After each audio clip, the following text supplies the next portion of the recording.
Hi friends, a very good evening and thank you for joining in today. Could you please confirm in the chat window if I'm audible and visible clearly so that we can get started with today's session in about another 4-5 minutes. Again, we'll start it at 7:02 or so that everybody who planned to join this would have the time to join.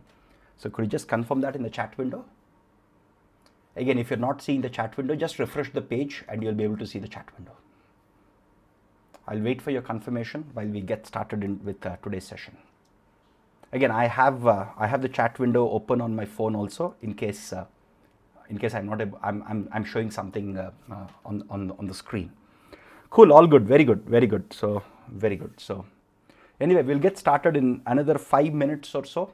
In the meantime, if there is any general question, I'll be able to take 1 or 2 questions right now. And as usual, we'll spend a few minutes at the end answering general questions. I have a lot of very interesting stuff to cover, and I'm super enthusiastic to cover it.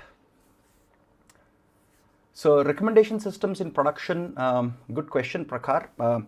So typically in a lot of recommendation systems in e-commerce or in OTT platforms, media, etc., speed is extremely important because recommendations, one of the biggest applications of recommender systems are internet providers, or to be more precise, internet companies, like whether it's YouTube, whether it's Netflix, whether it's Amazon, all of these people.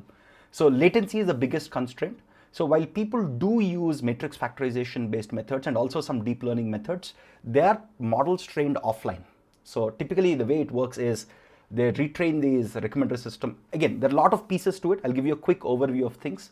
One is there is this complex matrix factorization or a tensor factorization like model, also some deep learning models which they use to actually compute offline, right? They already compute and pre-store saying that, okay, for this user, these are all the videos that are most relevant, or these 2 users are similar, or these 2 videos are similar. All of the data is pre-computed typically in an hourly basis or a nightly basis and stored offline.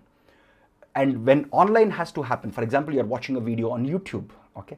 YouTube uses recency, and also there is also a recency factor, which means imagine if I'm watching a video on some, let's say National Geographic video, right? So YouTube understands that since my current mindset is to watch a National Geographic video, there is no point showing a machine learning or a deep learning video. It's better to show National Geographic or some wildlife related footage. So what it would do is it will also take that recency into consideration. Probably I've not watched National Geographic videos in the last 2 months or so, right? So my recommender system, my matrix factorization based recommender system may not be able to capture it. But how do we productionize it now? We just say, hey, here is my video. I have some vector representation of the video, which we got through text, through images, through video, typically deep learning methods, and I try to find similar videos, right? And we have a case study where we talk about how to find similar items very fast. Think of it like a randomized version of K nearest neighbors.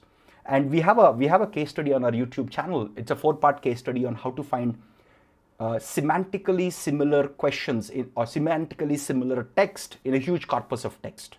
So what do? We take the text, we vectorize it using transformer-based models, and we find similar vectors. Here you take a video consists of some text, some visual information. You encode all of that into a deep learning-based vectorizer using CNNs, transformers, all of that stuff. You find nearest neighbors. Again, finding nearest neighbors when you have millions or billions of documents or billions of videos is very time consuming. So that's where you start using tools like Elasticsearch, FAS, right? FAS is a tool from Facebook where they've built a very fast nearest neighbor search, a randomized version of nearest neighbor search, which can scale to 1 billion vectors. So again, this is all something that we've discussed in a 4-part live session series called Building Semantic Search based Q&A systems. So you can check that. But that's a broad idea. Again, I cannot explain everything in like 2-3 minutes, but I'm trying to put in a lot of pieces. What I'm trying to cover is a high-level overview of things. There are many more nitty-gritty details. When do you retrain? What sort of matrix factorization models work well? How do you take recency, frequency into consideration? There are a lot of those stuff that go into an actual real-world recommendation system in productionization. Cool. Soumya, for the Diploma in AI and Machine Learning, we are just waiting for the official announcement. We had a couple of discussions with the university, with the administrators and the academic council. So we are just waiting for a written confirmation because we want to officially announce it only after we get a written confirmation from the university.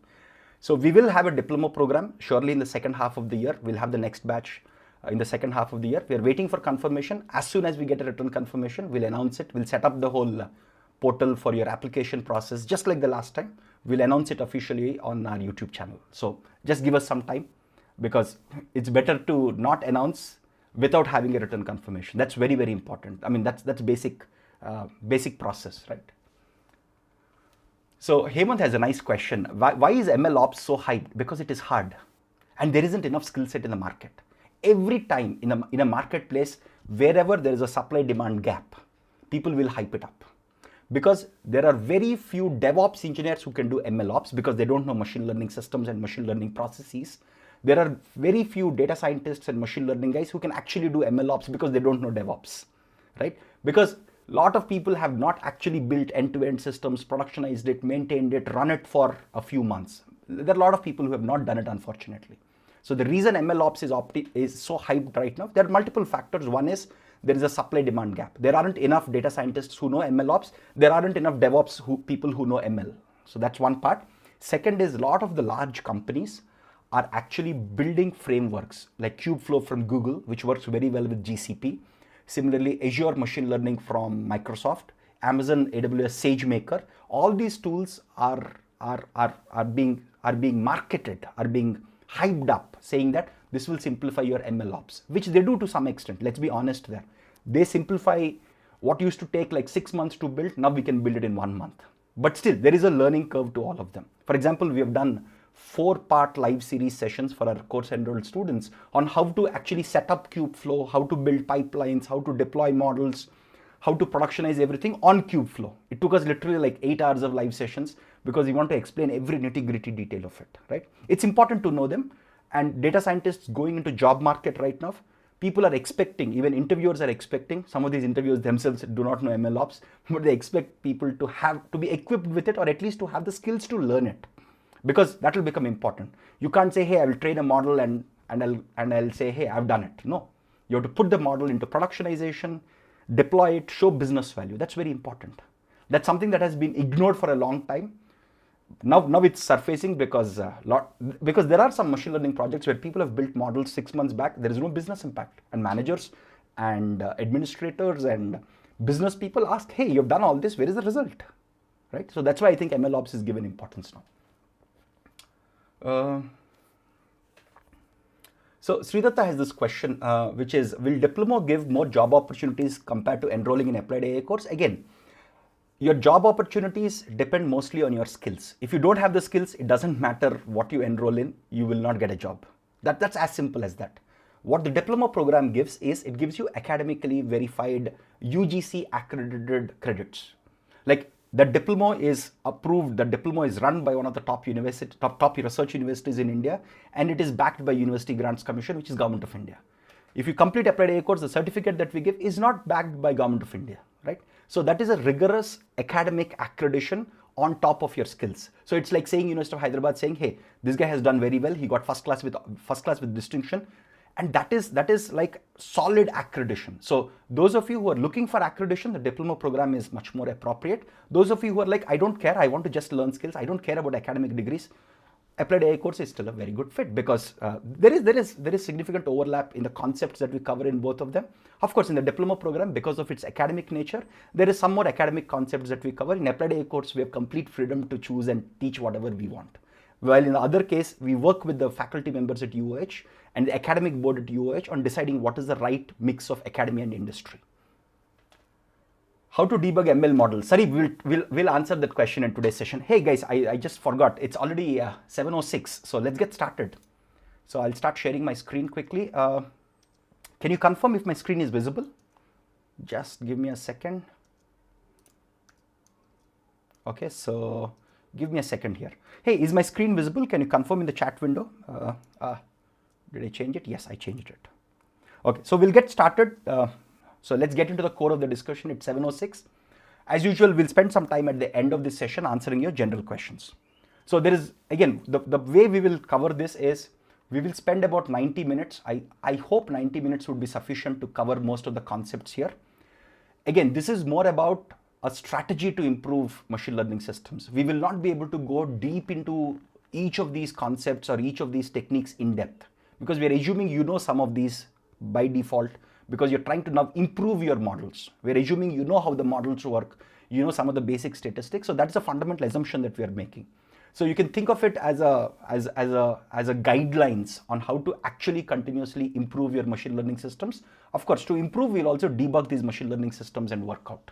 So we'll spend about 90 minutes in covering the concepts here, and we'll try and spend about 20 to 30 minutes in Q&A at the end of it. So let's get going. So any questions you have, please post them in the chat window. I'll try to answer as many as possible. Unlike a session for course enrolled students, this is open forum, so I may not be able to answer everything. Again, just to be clear, if there is a question of yours which we are not able to answer in this session, shoot an email to team@applied.ai course. We'll try to answer as many as possible. Cool. So let's see what is the agenda here. The agenda is very simple. How do you improve your machine learning systems? Again, when I say machine learning systems, it could be improvements in data, it could be improvements in models, it could be improvements in your features, it could be improvement in your code and libraries. How do you improve your machine learning systems? Again, here to answer this question, we are making an assumption that you already know some machine learning, some statistics, some deep learning systems. That's the assumption we are making. Okay, so let's go step by step and answer this. Typically, what do most people do? They get some raw data from somewhere like Kaggle. Again, this is what we see a lot of people do their case studies on. There's nothing wrong with it, but there are a few areas that needs fixing. Okay, so let's go one by one. People get some raw data from some web portal like Kaggle, or they scrape the web pages, whatever it is, they get raw data. They do some exploratory data analysis on this, right? Simple exploratory data analysis on how many classes are there, what is the distribution of data, basic EDA stuff. A lot of people do EDA just for the sake of doing, which is unfortunate. Then they formulate into a machine learning problem. They'll say, hey, this is a regression problem, or this is a classification problem. These are all my features, right? You'll have feature 1, feature 2, so on, feature D. This is my yi's. So all of them together get my xi's. You do all of the stuff. Then you break the data into train, cross-validation data, test data, the basic stuff that you do. Then you try out all the models that you know of. You start typically with simple models like naive Bayes, logistic regression. Then you go to ensemble-based models like XGBoosts, etc. Oftentimes, if time permits, you also try out some deep learning models. Again, the model that you try depends on the data. Suppose if it's image data, very often you start with CNN-based models, transfer learning, etc. If it's text data, you'll directly, nowadays people earlier used to try word2vec, TF-IDF vectors. Again, this is good to do even today, but in addition to this, there are also more complex vectorizers of text like BERT vectorization, etc. Right? And then you try a bunch of models on it. You do hyperparameter tuning, you pick the best model. Again, in this whole process, you also define what is the right metric and things like that. This is not the whole story. There are some pieces that I've missed here. Like for example, you also define what is the right metric and things like that. If you're taking data from Kaggle, they'll tell you what is the performance metric. You don't have to do it. So you pick the best one, and then you pick the best model and you try to deploy. This is a typical pipeline. There are, again, a lot of people think of this as a linear process, which is the biggest problem. This is the biggest problem, that a lot of people think of it as a step-by-step sequence without going back and forth. Again, a lot of what we are trying to cover in this session are already covered in our course, but we're trying to put everything in one place so that students have clarity on how to improve models, so that everything is at one place, literally. Okay, so if you think, again, this is not a exhaustive, detailed figure, but here are some pieces that are missing. Typically in the real world, you not only get raw data from websites like Kaggle, there is also a challenge that you might have to collect the data yourself from the data sources that are there internal to the company or external to the company. Sometimes labels themselves are not available. You will have to label the data yourself. That is a very interesting and important aspect that is often overlooked by learners. This is important. So from your raw data collection and labeling, from the data collection exercise and labeling, you get raw data. Now, once you get the raw data, you do some EDA. Based on the EDA, you directly don't go into formulation. Sometimes you will have to go back. You'll have to say, hey, I've done this EDA. Suppose you're doing some 2-class classification. If there is very little data for one class that you can't build models, you have to go to data collection and data labeling exercise. Sometimes by doing EDA, you might figure out that there are some outliers in the data, or there is some erroneous data to start with. There is some literally like human errors in the data. Or probably you're looking at English text, but somehow some Arabic text or some Greek text came into the data. So this EDA should help you clean up your raw data and also improve your data collection process. So the key takeaway here is machine learning, these steps are not linear. There are a lot of loop backs. So once you do EDA, you have to ask this question. Can I somehow clean up my data? Can I just modify my raw data itself based on the EDA that I've done? Can I go back and collect more data or label more data if required? These are steps that are often missed by a lot of learners and even practitioners, unfortunately. I've seen in a lot of companies, people just go through this in a linear fashion and they'll say, hey, I used something like a cat boost model and it gave me some performance. Great, let's go deploy it. No, have you done the rest of the steps? The rest of the steps are very important, often overlooked, unfortunately. So similarly, you formulate a machine learning problem, right? When you formulate a problem as regression, all of that stuff. Then you try and train some models, a bunch of models, whatever modeling techniques you know. Based on the modeling techniques, there are many things that you can do. You can actually do better exploratory data analysis after your models are trained. You can go back and say, hey, my data is messed up. I've trained my models. My data is insufficient. Or I can change the formulation itself. Again, there is a loop here. After I train some models, I might have to say, hey, my formulation itself is incorrect. My loss function can be improved. My regularization can be improved. Or I might say, hey, I have to go and collect more data and label things. So what a lot of people often miss is after the train models, after they try out multiple models, they don't go ahead and look into how the model is performing. They just look at some performance metric without going and looking at data. Remember, looking at the data is one of the most important skills. Look at the data, perform EDA on it. I think I've mentioned this in many videos of mine, that oftentimes people don't think how important EDA is, but it is super important to actually build good models. I'll show you some examples today. So then you do hyperparameter tuning. After doing hyperparameter tuning also, you can say, hey, let's say you're trying logistic regression. You try all your hyperparameters, your performance is not good, which means your model is too simplistic, right? You have to go back and reformulate, collect more data, create more features, all of that stuff. So this is not a linear process. From every step, you might have to go back to previous steps and redo them. And that is something that is often not done. And that's the reason why we have this whole live session, is to encourage learners to say, hey, this is not a linear process. There is a lot of back and forth that we have to do. I'll give you some quick examples to justify that.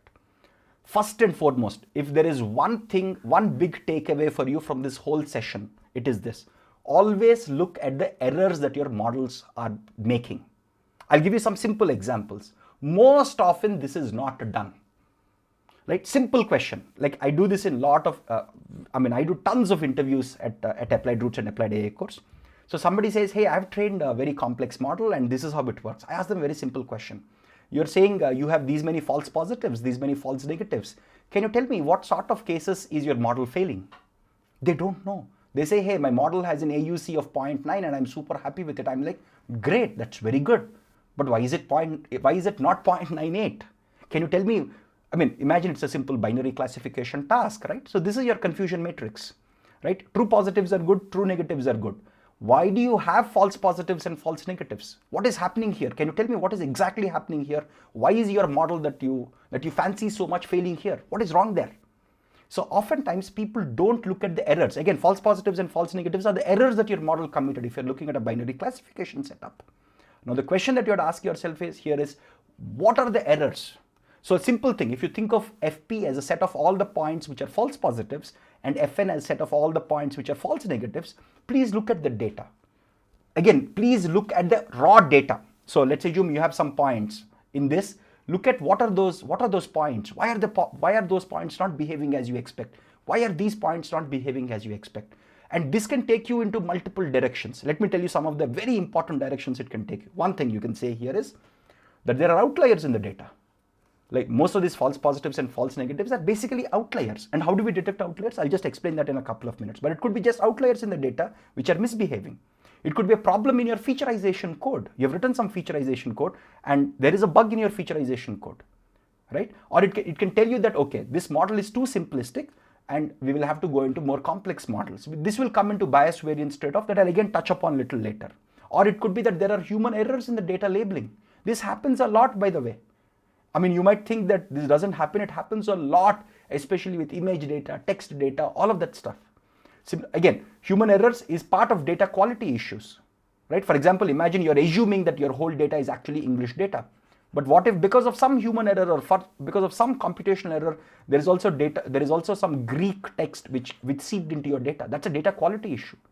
Oftentimes, by just fixing data quality, you can get more improvement in the model than trying out a more complex model. This is something that a lot of people don't realize. Because they train a model, they get a good AUC, they say, hey, I'm done. They just clap and say, great, let's go. They do not think that we can go from 0.9 to 0.95 AUC by just fixing some of these simple things. So if there is a data quality issue, you have to clean. If there are outliers, remove them, train the model. Or you might want to pre-process your data better. Oftentimes, data quality is a very, very overlooked issue. People think data, I don't care about data. I only care about my models because I want to train the most fancy model. No. I'll give you simple examples.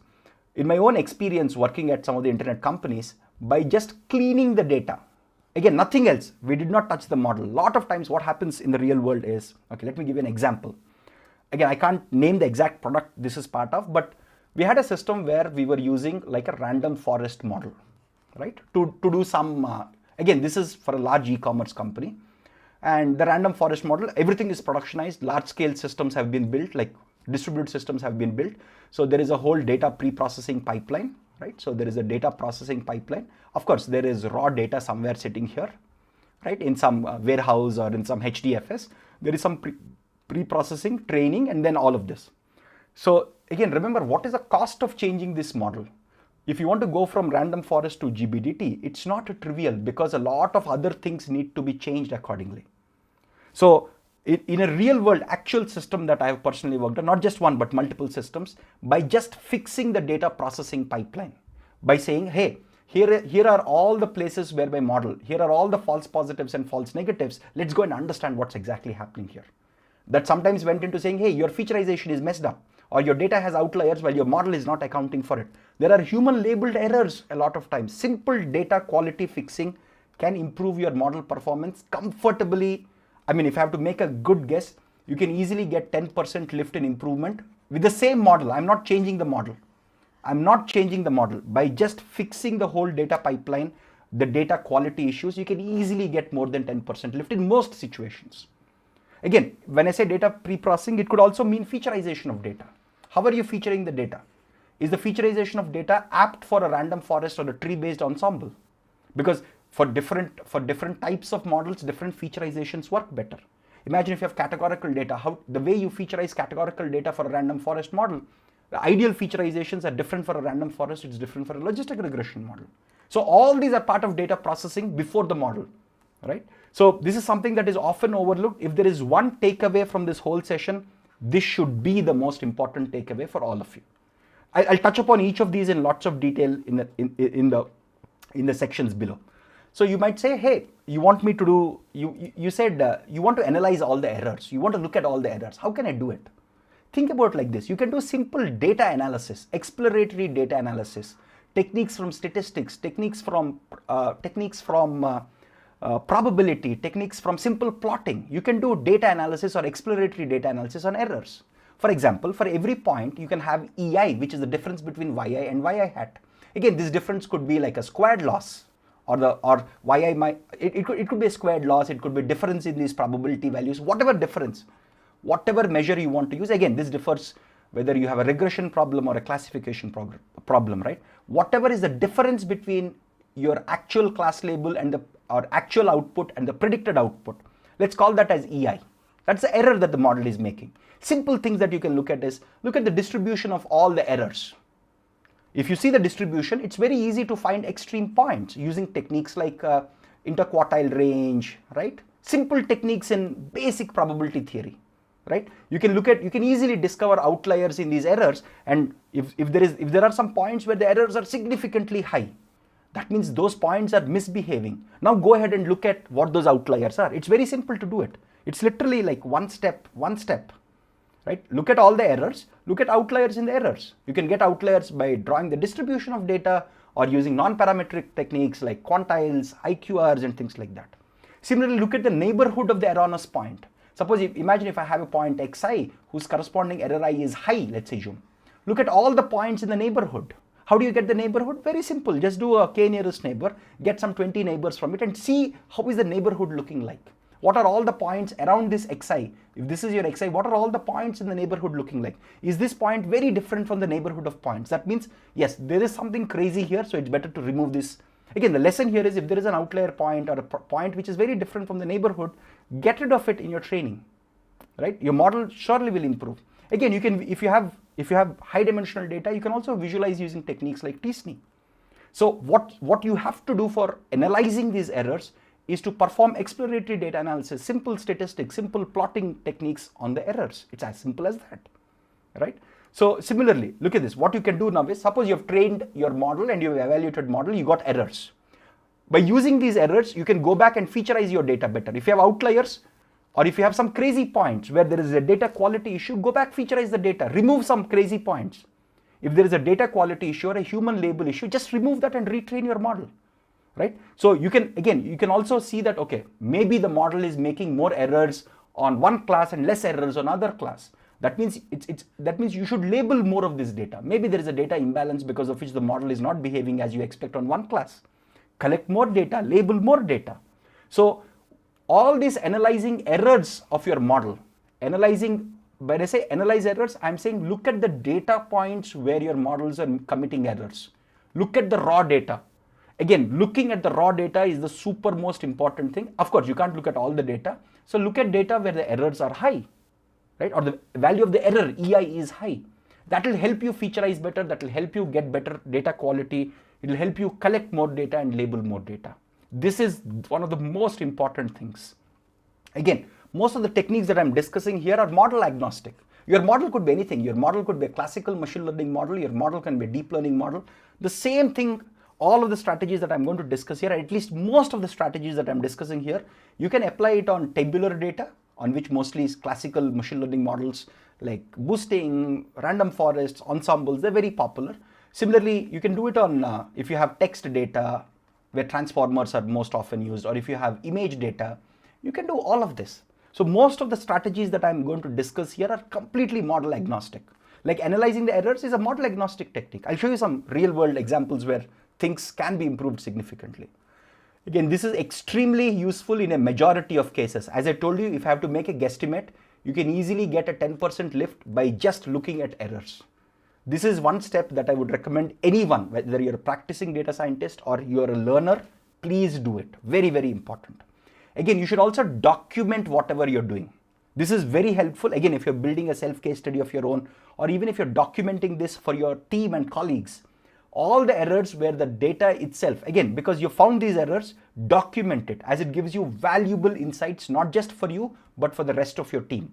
Again, if you're doing this as a self-case study or a project of your own, and if you actually do this analysis on, hey, here are all the points, here are where the models have, here is where the model is not doing well, and this is the reason why it's not doing well. That is a gold mine of insight, which is often not used and utilized properly. So if you're doing a self-case study or an internal project, please document all the errors and why your discovery. This is a very important part of discovery which is often overlooked. Cool.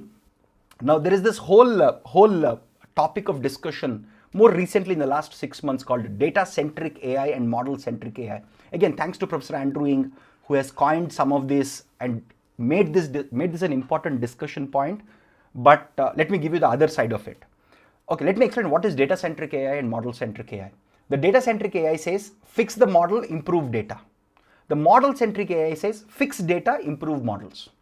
Okay, again, model-centric AI is what most academic research does. Because they have some benchmark or baseline data sets like ImageNet, the data set is fixed, right? They try to keep improving models, they try to keep coming up with better models which have better results.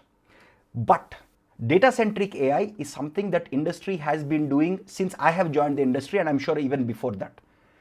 Even in my very first job at Yahoo Labs, we have actually done data-centric AI. It's just that we didn't call it with a fancy name like this. I'll give you an example. When I joined Yahoo Labs, we were training search ads. We were training some models for search ads. And what we had was this is almost like, this is in 2009, right? Almost 12 years back. So we had a logistic regression model that was being trained to predict what is the probability that somebody would click on a search ad, right? Again, there are publicly available published research. That's why I'm able to discuss this openly. So again, Yahoo no more has this business, so there is no risk in discussing this publicly. Cool. So there is a logistic regression model that tells what is the probability of these are called click on an ad, given some details about a user ad, all that stuff. There is a huge amount of data pre-processing that goes into it. Changing this logistic regression model to random forest model would easily take 6 months. Again, this was before scikit-learn existed or scikit-learn was a popular toolkit. We actually implemented all of this from scratch. And that taught us a lot about how actually machine learning works internally. We built this whole pipeline on Hadoop from scratch. Literally SGD, we implemented SGD from scratch and used it. So changing the model from logistic regression to random forest would take a lot of time. So how do we actually improve these models regularly? We fix the model here. The model is more or less fixed. It is the data pre-processing part that we would change. What data we ingest, how we featureize the data, how we clean the data, that was what we were changing a lot. So the industry, even because I joined the industry in 2009, I'm sure even before this, people have been doing data-centric AI.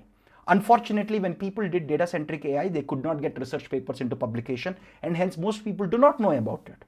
And now I'm happy that academic researchers who have joined industry or who are doing their own startups like Andrew Ng, they have realized the importance of data-centric AI, and people like Andrew Ng who are actually top tier academic researchers, they're saying, hey, in top conferences, we should give equal importance to data-centric AI.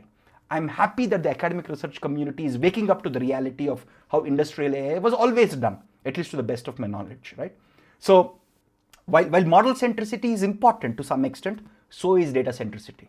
Oftentimes people just forget about data centricity. So like everything that I've discussed here, right, which is improving data quality, which is finding outliers, featureizing better, avoiding human errors, there are tons of case studies now that people are publishing, since Andrew Ng publicly called out the academic bias towards model centricism and ignorance of data centricity. But the industry has always been doing it. Okay, cool. So with that, I just wanted to put it in context on how the field itself is evolving. So what we're discussing is very much in the data-centric part of it. Of course, there are some model-centric aspects that I'll also discuss, but just wanted to give that heads up. Okay, so the second very important strategy, again, analyzing errors is the best strategy. Compare various models from a data perspective. Oftentimes what a lot of people do is they train, let's say, model 1, model 2, model 3, they train some 10 models, they hyperparameter tune the heck out of it, and they say they fix on one metric, let's say AUC. They say, okay, I will train all these models, my M10 has a better AUC than all these models, so I will productionize it. Which is not bad, but ask yourself, why is model 10 having better performance than all the other models? Look at model performance or compare models not just from a metric centricism, but also from a data centricism or from a data perspective. For example, let me give you a simple example how you can do it. Suppose you have a baseline model, right? So every time, don't start with complex models, always start with simple baseline models. Your baseline model can be a rule-based system. Simple rule-based system, nothing very fancy. Anybody who is reasonably smart can build a rule-based system. It could be a naive Bayes algorithm. It could be linear regression. It could be logistic regression. These are your baseline models. Then you go ahead and train some complex models like ensemble models or SVMs with your customized kernels or RBF kernel or some MLPs or slightly more variations, right? You try all of these. Now, oftentimes what people look at is the performance of the base. They look at the difference between the performance of the baseline and the performance of the complex model. Here, performance metric could be something like AUC, log loss, whatever metric they're using, right? That is not enough. What you should also try and do here is this. Suppose you have your baseline model. The baseline model, which is a very simple model. Remember, your baseline models are the very simple, easy to understand, easy to explain models. So let's assume there is a set FP1, which is a set of all false positives of your baseline model M1.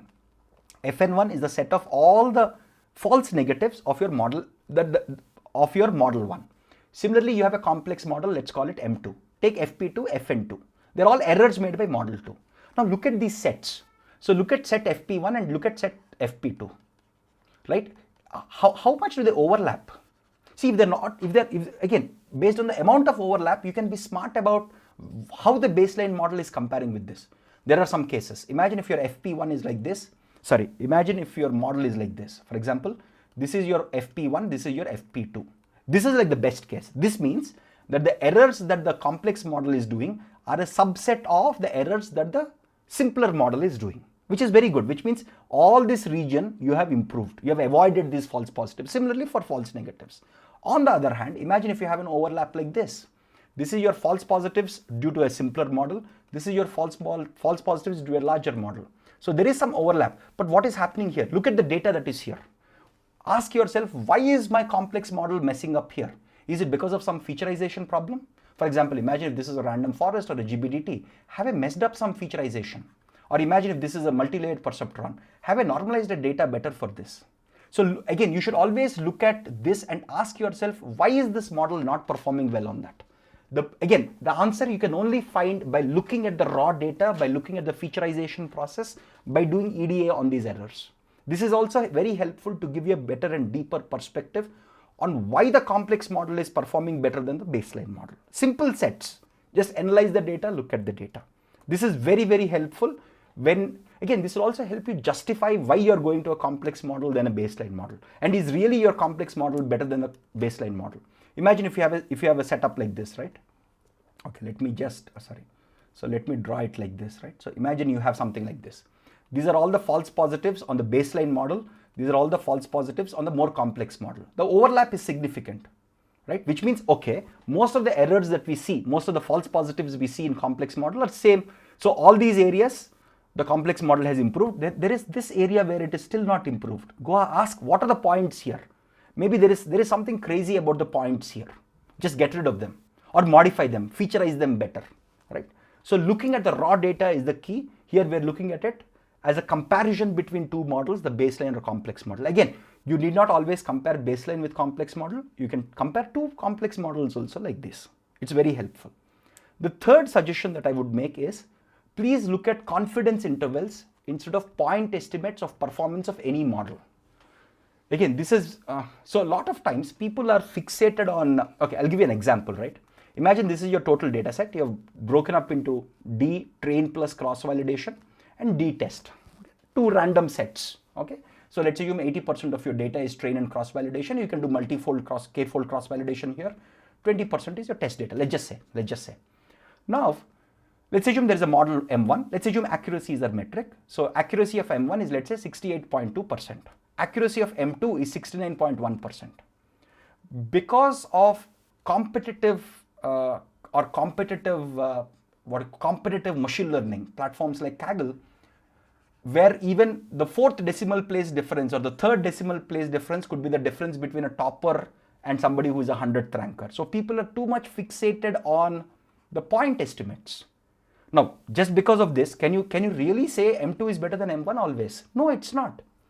Because on this random split of training data, this model M2 is giving better than, on this random split of train and test. If this, again, this is a random split, don't forget that. We typically, again, we are not talking about time-based splitting here, but normally if you randomly split train and test data, then for this random split, your model 2 has this performance, model 1 has this performance. What if I just repeat the experiment? What if I just redo the same thing? My model 1, I use the same model, same hyperparameters. Model 2, same model, same hyperparameters. I just randomly sample again and test it. Will the numbers stay the same? No, the numbers will change. So don't just get fixated on point estimates of performance. Come up with confidence intervals or come up with some hypothesis test or statistical measures to compare two models. And it's very simple. Let me show you how we can quickly do it. It's literally like 5 steps. This is basic bootstrapping techniques, right? This is basic probability statistics. Simple. Randomly split your data into train and test. This is train plus cross validation, obviously. Split it multiple times. Every time you split it, again, we're just doing bootstrapping here. Every time you split it, fix the model, fix the hyperparameters. Train the model, get the test performance. So every time you split it, what do you get? You get accuracy of model M1, you get accuracy of model M2. Now you repeat this whole exercise. You repeat this whole exercise maybe 100 times or maybe 1,000 times. Just repeat the experiment. What happens then? You get multiple values for accuracy of M1 for various randomized splits. You get various values. You can think of these as random variables now.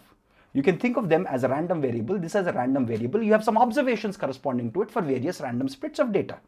Simple logic. Now, when you have, look at this, you can think of this as having a set, as having a bunch of observations.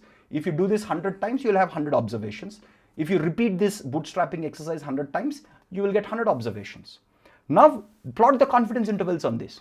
Get the 95% confidence intervals on this, right? Now, if you see this, now what does this mean? The confidence intervals, again, the mean value for model 1 is lower than mean value for M2. But there is a significant overlap. There is a significant overlap in the confidence intervals. Now, this has to be taken and thought through much more deeply, because imagine if the cost of productionizing M2 is much harder, and if the cost of training the models is much harder than M1, then the width of the confidence interval, again, if this is how the confidence intervals are, I would say model 2 is okay-ish. It's not as brilliant as what we actually saw with point estimates. And on the other hand, if let's say this is your model 1's confidence interval and let's say this is your model 2's confidence interval, that's great. This is better, because again, this overlap here is less significant between model 1 and model 2. And this is often not done in practice. But doing this will give you a much better expectation of your model, how it would behave in the real world.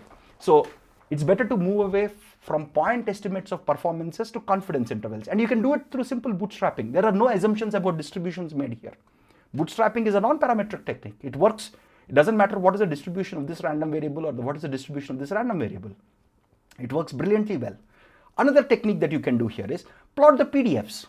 If you have accuracy, right? You have multiple observations for accuracy on model 1. You have multiple observations of accuracy on model 2. Right? Through bootstrapping, you got a bunch of observations here. Through bootstrapping, you got a bunch of observations. Plot their PDFs. See how different are the PDFs. Right? So in this case, the PDFs are different, but there is still significant overlap. Look at this. This whole region is overlap. What is the best outcome if model 1 is like this and model 2's accuracies are like this? Then you can say, hey, model 2 is significantly better than model 1. Okay? Or you can do hypothesis testing on this. You can actually test for a hypothesis that accuracy of model 2 is better than accuracy of model 1. Or since you have two distributions, you can compare these two distributions and determine whether they're similar or not using standard hypothesis testing techniques like Konglomanov-Smirnov test. Right? All these are simple techniques in probability. These are all data analysis techniques. Whether it's bootstrapping, confidence intervals, plotting distributions, or hypothesis testing, these are all data analysis techniques. You can use all of them to get a better understanding of your model. So when somebody says, again, I think one of the biggest reasons why this has happened, where people focus too much on point estimates, is probably because of online competitions. I understand competitions have to do this. They don't have an option, right? But in the real world is not just one competition. What we learn in a competition, those skills are surely helpful in the real world, but you have to take a much more holistic picture of looking at actually confidence intervals and not just at point estimates. So I have huge respect for these competition platforms because they teach a lot. But there are also important lessons that are unfortunately not caught because of the operationalization of these contests. But these are important stuff that you have to do as a data scientist or a machine learning scientist. Next, very helpful techniques are model explainability. So suppose you give some input to your model, right? So you have a model, you give it some xi. It generates some yi hat. Can you tell me why you're getting yi hat given this xi? One simple technique. For simple models, you can use feature importance. If you're using linear models or even if you're using random forest-like models, feature importance is something that you can say, hey, this xi has high value of this feature and hence that feature is highly positively correlated with yi because of the feature importance and hence it is giving that. Most often that is a sensible thing, but you have to be careful that you could have highly correlated features, right? You could have multi-collinearity amongst features. So you have to be careful to come to conclusions because of these factors like multi-collinearity or highly correlated features. You have to be careful about them. And there are tests that we describe in our course videos like perturbation testing, which can help you figure out through statistical hacks some of these highly correlated features. There are also other classical techniques in statistics to find highly correlated features. A much better strategy for explainable AI, again, XAI stands for explainable AI. It is a very useful, I'm very happy that this revolution is happening, that people are now asking, tell me why the model gives this yi. Okay, it's very important. So the explainability behind AIs has been often overlooked, but thankfully in the last few years, companies, the whole industry and academia have focused more and more on XAI, which is explainable AI. Even in the recent live sessions that we conducted, we focused on techniques like LIME and SHAP. These are very, very powerful techniques. These are model agnostic, which means you don't have to care about what the model does. They can tell you how the model works. Especially techniques like SHAP can give you mathematical guarantees that whatever it is saying that a feature is important is actually important using underlying concepts from game theory and game theoretic mathematics. So these are very powerful, very solid mathematical foundations from game theory These are very powerful and used extensively on images and text-based deep learning models today. Now, if you know these, if you don't know, it's good to pick them up. They're very helpful in saying, again, this is a part of the exercise that you have to do. Again, if you have, so let's assume this is your model, this is your yi. Take all the points like xi, which are erroneous, which are detected to be erroneous by your model. Look at why the model is giving yi hat. You can get that explainability through feature importance or model agnostic techniques like Lime and SHAP, and that will tell you what is breaking down. So I think there is a nice example that I have here. Yes, this is a very nice example. So there was a very interesting study. I forgot the exact research paper, but I remember reading it a few years back. So they trained on a data set like this. I could not get the exact research paper. I forgot what that research paper was, but I remember the example. So they had a lot of images of horses on green grass. This is all green grass, right?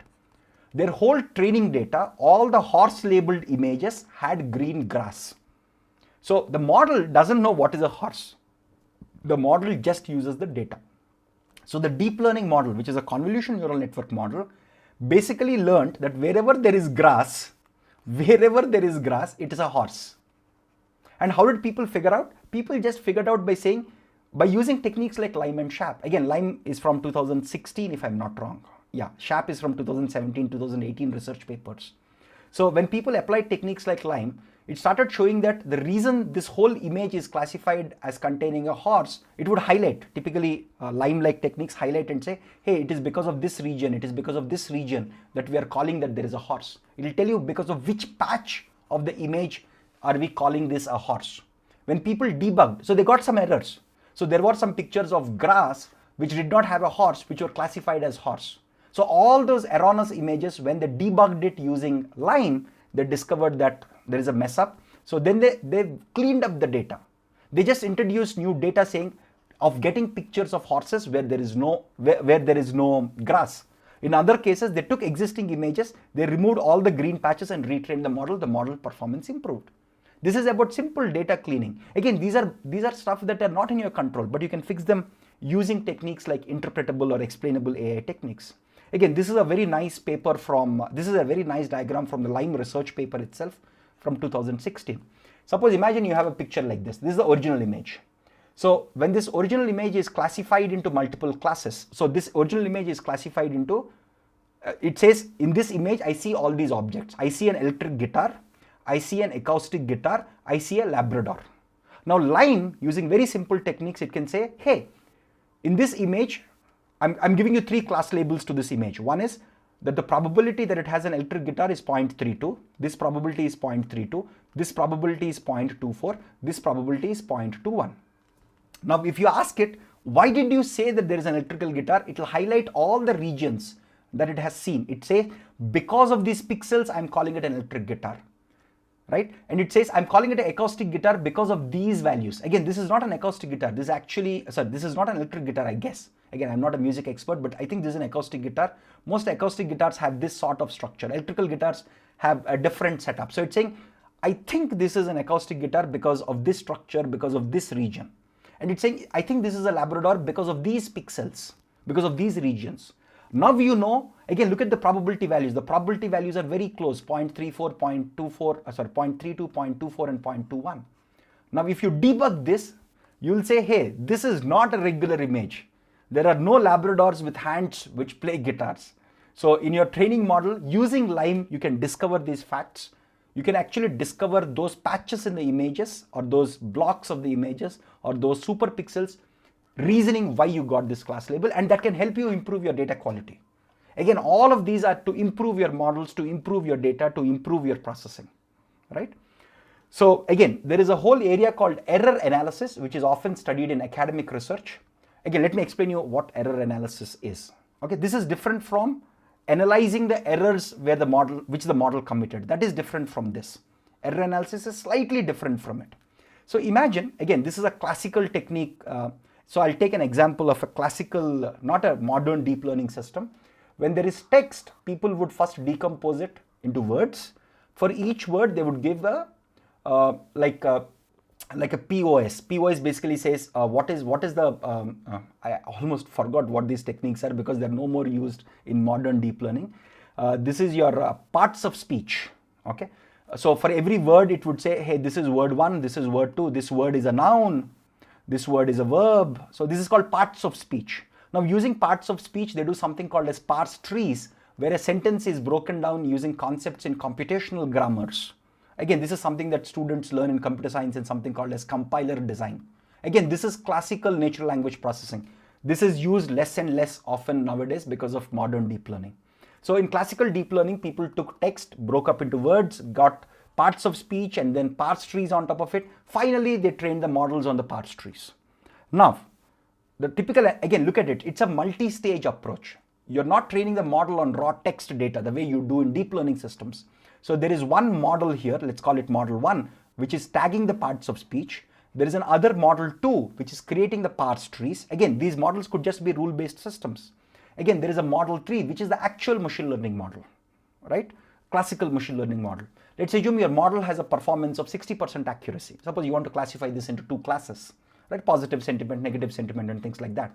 Let's assume your final model has 60% accuracy. Now, is that 60% accuracy because of the model, or is it because your parse trees are messed up, or is it because your parts of speech is messed up? How do you debug that? That's what is called error analysis in classical academic research and statistics and machine learning. Now, how do you do that? It's actually common sense. So what you do here is you say, hey, here is my model. My model on, if I follow this path where I have some code or some model which gives me parts of speech, then I have another model that gives me the parse trees. This is my final model. My final model M's accuracy is 60%. Now I would say, hey, what if instead of worrying about all this, I get the ground truth parse trees, right? Suppose, imagine somebody on my whole test data also, they give me ground truth parse trees. So what if I train my final model M with actual or ground truth parse trees? So then if I do that, let's assume I got 63% accuracy, which means, okay, this model 2 or this system 2, which is creating these parse trees, is okay, not bad, right? It's contributing to some error, but it's not so bad. What if? So what you're doing here is you're training the model on, again, this is a model which has multi-stage system. So here what you're saying here is, let's just ignore M2, let's use the ground truth parse trees and train the model. The performance I got is, let's say, 63%. You go one more step back, because there could be a problem with model 1, which is creating parts of speech tagging. Oftentimes parts of speech tagging itself is a machine learning model in the classical NLP. So you can say, hey, what if I train my model with ground truth parse trees and also ground truth parts of speech? What if I do that? Suppose if I get 86% accuracy. Now if you look at it, by using, again, my raw model itself with all the POS tagging model and with the parse tree model is giving me 60%. But if I ignore this model and use the ground truth, I'm getting 63%, 3% difference. But if I ignore this model and use the ground truth POS tags also, I'm getting a significantly higher improvement. Which means what is messed up now? This model 1 is not doing its job properly. So which means POS system or your POS model is broken, and you have to go and now fix your POS model. This is one sort of error analysis technique that is studied when there is a sequence of transformations that you're doing. Again, each of these transformations, think of it like a sequence of models. M1 here, M2 here, final M here. You want to diagnose whether the problem is with M or the problem is with M2 or the problem is with M1. So imagine an alternative scenario where even after using ground truth data, let's assume you got only 64%. Let's assume. Then what does it mean? It means your M1 and M2 are doing a pretty good job. It is your final model M which is messed up, which is giving you very low accuracy. So go fix this model. This will help you decide which of these 3 models or systems you have to fix. Very simple technique, mostly commonsensical stuff. Then there is a technique called as ablative analysis. This is a technique that is used in classical stats. It's also inspired from neuroscience. So I think ablation is something that neuroscientists do, where they have to remove a part of the human brain or a mammalian brain to see how it works. Okay. Again, this is inspired from classical statistics and classical neuroscience. The question is very simple. What they're asking here is, how much does each feature add value to my overall system? Simple logic. Suppose if I have D features with my data.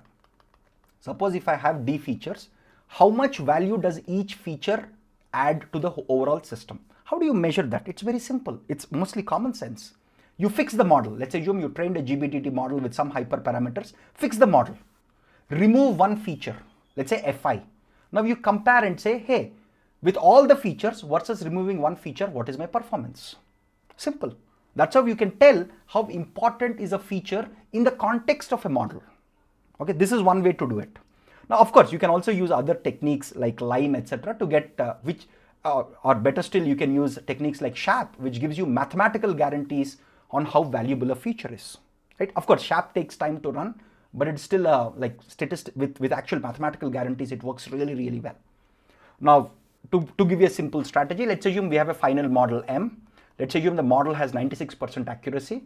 You remove feature 1 from you fix the model. You just remove feature 1. Let's assume your accuracy is 96%, which means feature 1 is not creating huge value for you. So not a very important feature. Then you say, hey, let me remove F2. Your performance has dropped a little, but not significantly. Now, if I remove F3, if the performance drops significantly, let's assume 4% is significant drop, then you can say, hey, F3 is certainly more important than F2 and F1. Right? Again, these are techniques from classical statistics. More modern techniques, more state-of-the-art techniques are techniques like SHAP and LIME. They can actually tell you which features are more important, especially SHAP, which can give you mathematical guarantees behind it. Cool. So very, very importantly, a lot of people ignore this. Again, I think it's an unfortunate trend in modern machine learning and deep learning, which is to ignore domain experts.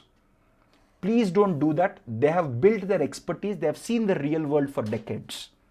So the model, whatever is the model explanation on why you're, suppose you're building some model for fraud detection, which I worked on, right? Model explainability is super duper important. You have to say, hey, I think this transaction or this event is a fraudulent event.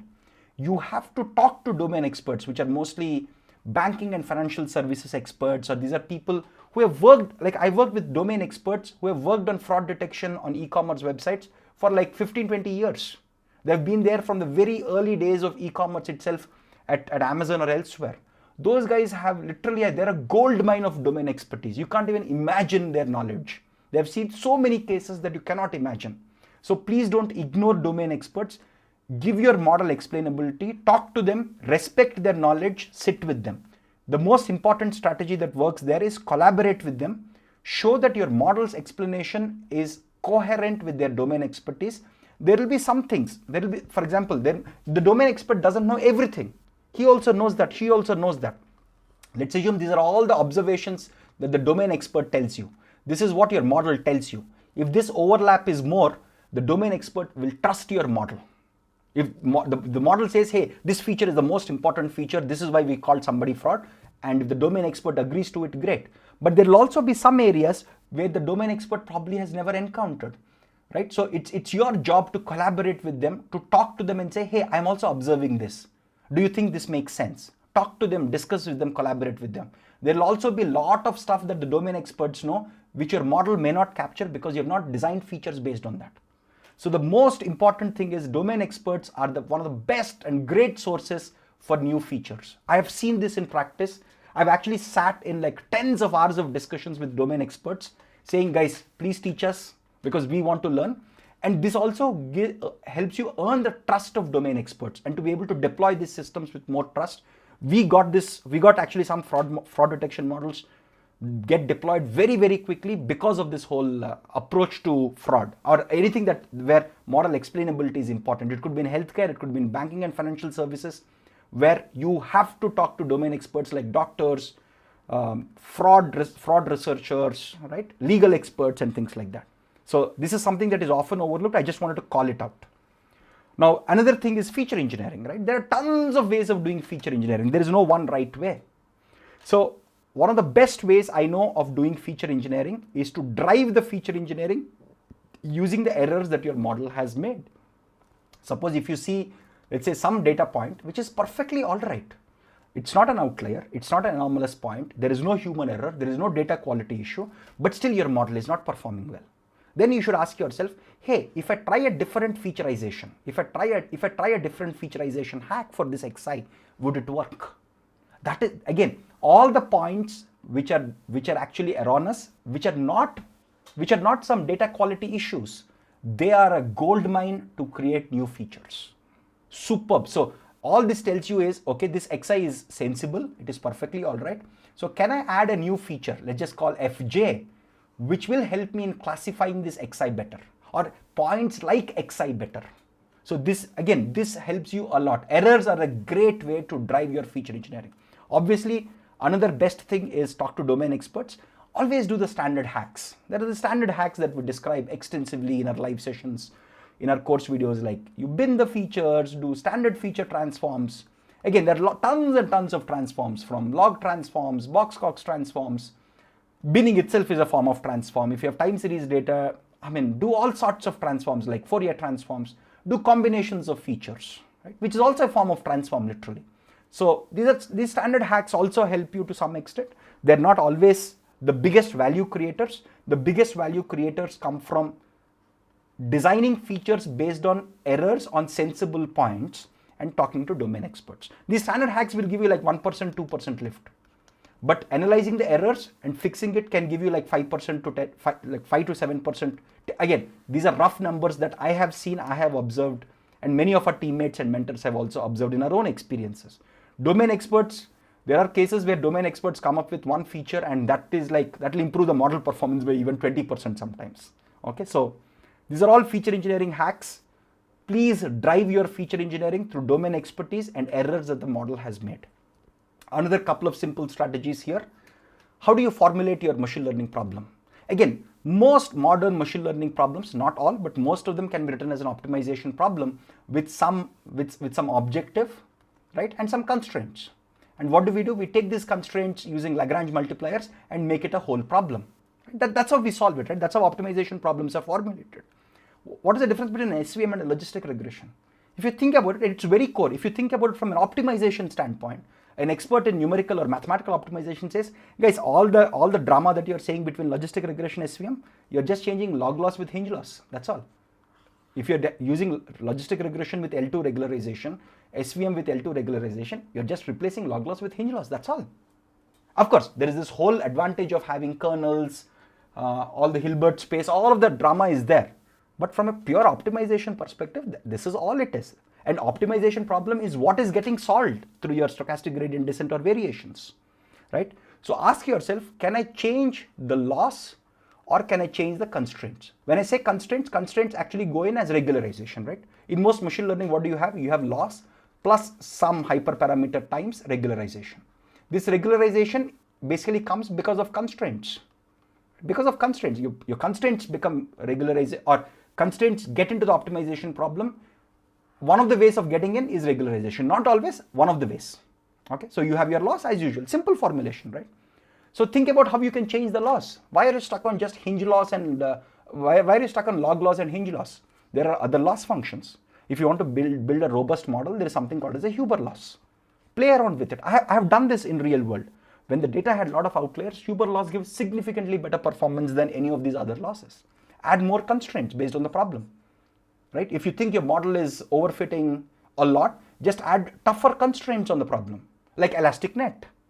Again, whenever you're changing the loss or you're changing the constraints, again, constraints get into the loss, get into the optimization problem's objective itself through Lagrange multipliers. Remember, you have to ensure that it is differentiable. If your whole loss plus lambda times regularized stuff, if this is not differentiable, or if you don't have hacks to make it differentiable, everything will collapse. Okay, so you just, whatever loss you're designing, make sure it is differentiable. If it's not perfectly differentiable at every point, like L1 regularization, you have hacks around it. That's all you have to keep in mind. Cool. So, another strategy in optimization is just run SGD or variants of SGD. It could be like Adam optimizer for deep learning models. Just run it for more iterations and see what is happening. Oftentimes, people prematurely stop these optimization models, right? Suppose imagine this is your number of epochs or number of iterations that your SGD or some variant of SGD is running, and let's assume this is your error. People start seeing this and they stop it. Just run it a few more and see if the model goes this way or if it plateaus. Run it a little more, see what is happening, right? Obvious things, I don't have to even write it here, but obviously you have to do hyperparameter tuning. let me give you an example, right? You can play with the loss and regularization. So for example, imagine you have this, right? So this is your error on x-axis. This is your loss. This is your squared loss, right? The parabolic squared loss. This is how the squared loss looks like. What if I change the loss to something like this, where I'm saying if the loss is more than certain threshold tau, I don't want to give it some very high loss. What if I say that? What if I want to cap the loss like this? Of course, this function has problems of differentiability, especially at this point, right? It has differentiability problem at this point, and the derivative here will be equals to 0 because it's a constant function. But we can work out and handle these cases in the SGD code, just like the way we handle it for L1 regularization or for hinge loss, right? Even your hinge loss looks like this, right? It's not differentiable here, mathematically speaking, right? But because the limit from this side and the limit from this side would not match. But you can work out. There are workarounds just like L1 regularization. Similarly, if you have regularization techniques, try out slightly different ways of regularizing things like elastic net, or maybe in deep learning you want to regularize even the weight matrices, right? So the weight matrices between any two layer, maybe you want to add some regularization on top of it, right? Again, these are techniques that will give you some incremental value. They may not always give you the highest lift. Of course, there are cases where they give you like good results, but these are techniques that you should keep in mind. Similarly, model training, right? Most of you know this. Again, this is something that I've discussed in previous live sessions also, but also in our course videos extensively, but I just wanted to cover that for completeness sake. Imagine your model has high bias. What does high bias mean? Very simple. If your training error is high, if your training error is so high that you can't deploy the model, that means the model is high bias. What does it mean? It means the model is too simplistic, right? Again, if your model has high bias, again, you can also determine the model has high bias when the error in training data is high, and as you increase the size of your training data. So this basically, again, if you think of your training data as a set, this is the size of the set, right? As you keep increasing the training data set size, there is no significant improvement in the model because the model is too basic, like just a hyperplane, like a simple linear model, right? If you run into these problems, the model has a high bias. How do you fix it? Add more features. Try more complex models. Don't get stuck in a simple hyperplane. Try out your decision trees or more complex deep learning models and things like that. These are, again, simple guidelines on how to improve your model. Again, detecting bias, high bias is straightforward. Similarly, if you have a high variance model, what is a high variance model? Your training error is significantly lower than your test error, which means your model is simply overfitting on the trained data. It's not performing well enough on the test data. What do? It could be just because you have too many features and the model is just overfitting to that. Remove some of the useless features. Try out simpler models. Again, another thing that can help you if you have high variance model is increase the size of your training data if you can acquire more data. If you can acquire more data because it will help you in reducing the variance of your model, right? Simple strategies, common sense. If you know machine learning, these are straightforward stuff. Now, another thing that you can think of is, do we need more training data? How do you determine this? It's actually very simple. One of the ways to determine it is, let's assume my x-axis is the size of my training data. Again, let's assume this is my current training data. Suppose this is my current training data. This is the size of my current training data. Let's say I have some 1 million data points. This is my test error, not train error, test error. So as I keep increasing my data set size, take some data points. So let's say if I have 1,000 points, what is my test error? What if I have 10K points? So on, so keep trying it. You'll see this sort of pattern. Now your question here is, would this plateau like this, or would this go down and decrease? Now it can go down either way. On the other hand, imagine if this function was like this. Imagine if this function was like this. Let's assume this is your current size. If this is your current size, okay, you don't know what is the future. Let me erase this. So you don't know what is the future. Let's assume this is your current, this is how the curve looks like, right? Then you know that it's already plateaued or more or less plateaued, right? It may not decrease further, it may just get plateaued. But it's a good exercise to do it to see if this is still reducing, or again, in this case, there are two possibilities. It can plateau or it can go down. In such a case, if you have the possibility to increase the training data, if you can acquire more data, which happens a lot in the industry, right? You often cannot train on the whole data, especially at internet companies. So just keep increasing the data and see whether it's plateauing or it's still reducing. Keep doing it till the time you can squeeze more value with the training data. It's simple stuff. If you can do that, you may not be always able to do it, but if you can do it, especially at large companies with with like petabytes or terabytes of data, you might be able to do it. So as a suggestion, here is a good approach that we would recommend. Train a baseline model, debug and diagnose. When you debug and diagnose, you can fix data quality issues. And once you fix data quality issues, you can also come up with better features. You can do all of it, train more complex models, and then go back and debug and diagnose these models. Please don't skip the process of debugging and diagnosing why the model is not working using strategies that we've just discussed now. So this is a cyclical process. It's not a linear process as many of you might think. Another important aspect, I'll just briefly talk about it and then we'll go into a Q&A. So suppose we all use various libraries, right? So for example, I'll give you a simple example. So there is gradient boosted decision trees that is implemented in scikit-learn. Nobody uses it. It is terrible implementation. Then people have started using XGBoost. More recently, a lot of people have used LightGBM. I think this is from Microsoft, and CatBoost is from the Russian search engine giant. I keep forgetting their name. The publicly open source libraries. Oftentimes, I'll tell you what I've observed. Since I do a lot of these interviews, and some students who know GBDT, they don't try scikit-learn. They directly go to XGBoost and they say, hey, my performance, let's say my AUC of the model is 0.91. Then they say, hey, I used CatBoost and LightGBM. I used CatBoost and my AUC improved to 0.93.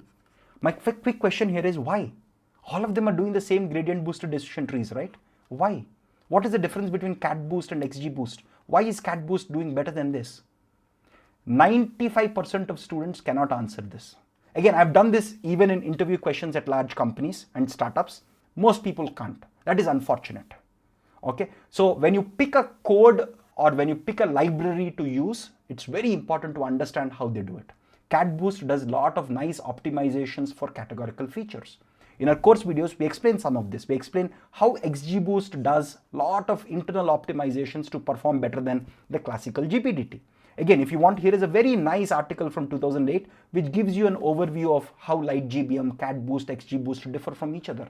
The best place to read it is actually the original research papers. But if you don't have time to read the original research papers, this is a great place. So a lesson to be learned here is, again, another example. If you're training k-nearest neighbors on large data, don't use scikit-learn's implementation. Use this Facebook AI's similarity search code, which they've written in C++. It is highly scalable. It uses variations of locality sensitive hashing and randomized techniques and lot of engineering hacks to actually scale to 1 billion plus of vectors on which it can do k-nearest neighbors. So please use the right library for the right task. That's very important. More important than that is understand how various libraries implement the same algorithm. Please do not think of these XGBoosts or CatBoosts or FIES as black boxes. It is very dangerous to think of them as black boxes, because then you can't answer why does this toolbox perform better than the other. It is very important to understand that. I cannot emphasize this enough.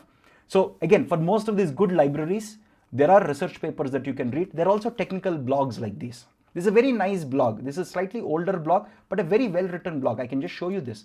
It's actually very well written. It shows how, it does a very nice comparison. KD Gadgets is a very good, so XGBoost is from 2014.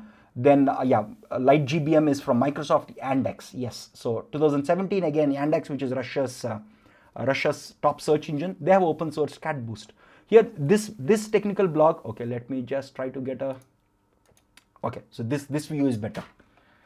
Okay, so this is just like a reader view on Safari. So cool. So, okay, it tells you how each of them differ, some code snippets. It goes into a lot of details on how each of them is featureizing the data or pre-processing the data.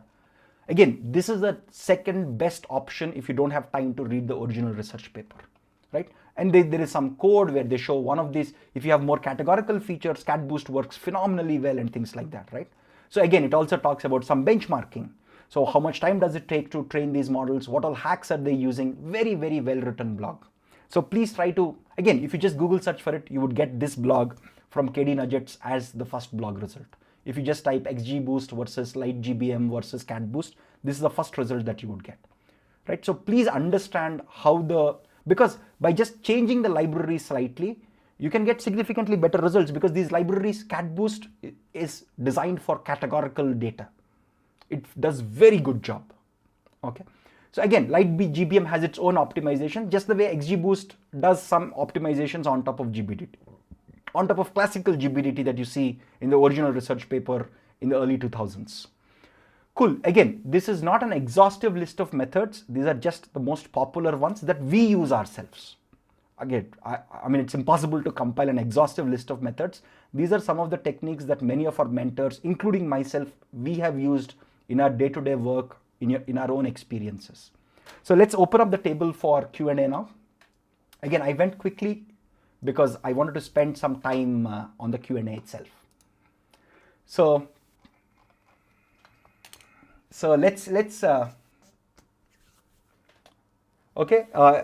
I'm open for chat. I'm open for questions. Again, I know I went a little quick because I wanted to cover all these techniques, and I was concerned that I may not be able to cover this. Again, the fundamental assumption that I was making here is you know some of this stuff, right?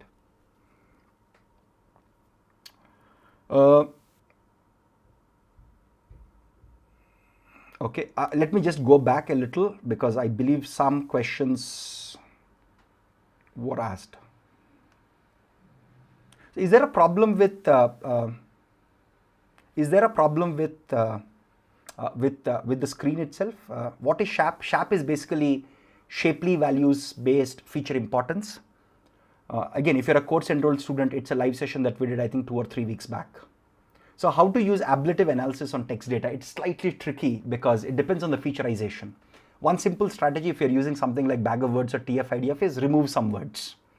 But if you're doing it after featureizing it using something like word-to-vec or BERT featureizations, it's much harder because there is no direct interpretation of each of the vector features that you get from word-to-vec or from BERT. So it's not always possible to do it. It's only possible sometimes. That's why I said ablative is something that comes from classical statistics.